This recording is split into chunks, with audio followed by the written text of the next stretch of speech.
The Internet runs on connections. But not all connections are the same. That's where proxies help. Let's quickly understand the difference between an HTTP proxy and a SOCKS5 proxy. An HTTP proxy is simple. It only works for web browsing. It speaks the same language as your browser, HTTP. Great for websites, but limited to that. SOCKS5 is smarter. It doesn't care about the data type.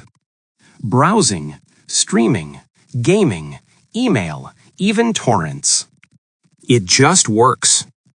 That makes it more flexible and more reliable. And with FlashProxy, you get both options, HTTP and SOCKS5, optimized for speed, privacy, and security. FlashProxy. Simple, secure, fast.